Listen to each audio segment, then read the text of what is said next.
दीपावली माने होउची दीपर समाहार जो बलिता दीपरे जो बलिता दिया जाए ताकू जो आलोक आलोक जलांती एवं प्रज्वलन करती सी हूँ दीपावली एवं आमर जो पया श्राद्ध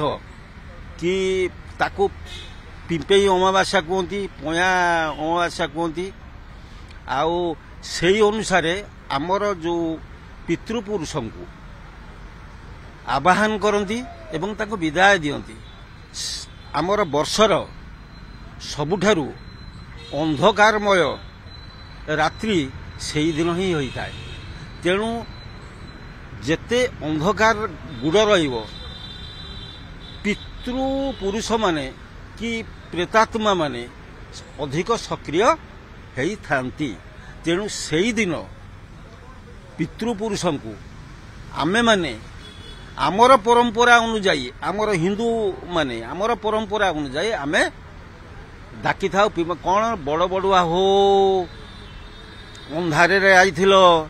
आलुए रे जा जा दउचु ता पाई जा आमे ताकू यही भली भाबरे संबोधित करती नमस्कार होती भोगराग आम परंपरा अनुसार भोगराग करती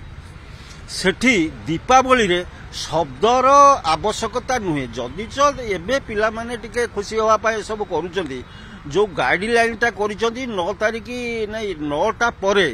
सेटा ठीक किंतु जो प्रदूषण होउची कारण आमर जो प्रदूषण सारा भारत वर्ष रे व्यापी जाउची आमे ठीक से दिन तो प्रबल आकार रे आतशबादी तेणु एटा टोटाल हवा बंद हवा कथा किंतु किछिटा कोहल करछन ठीक करछन हुए तो किए संध्यारे फुटई दब कि दीपर फुटई दब सेटा होउची अलगा कथा किंतु 9टा परे एटा हवा उचित नुहे आम परंपरा अनुसार तापर आमे तो पया डाकिबु ना आमे तो हाँ स्वागत करिवो नै केमिति माने एटा सरकार चाहिले गुडाक ही पारिवो नचेते आमर जो प्रदूषण होउची धुआंटा आकाश मार्ग को जाउची दिल्ली रे प्राय सेठी होउची आमर तो अल्प किछि चली जाउची किंतु दिल्ली रे तो पूरा होउची एगुडाक जहा करा जायची जनकर मंगल पाई जनमंगल पाई परिवेश पाई ताकू ठीक करा जायची आमर आलोकर पर्व होउची दीपावली नहीं नहीं सेटा असुविधा रोगी की कष्ट अन्य को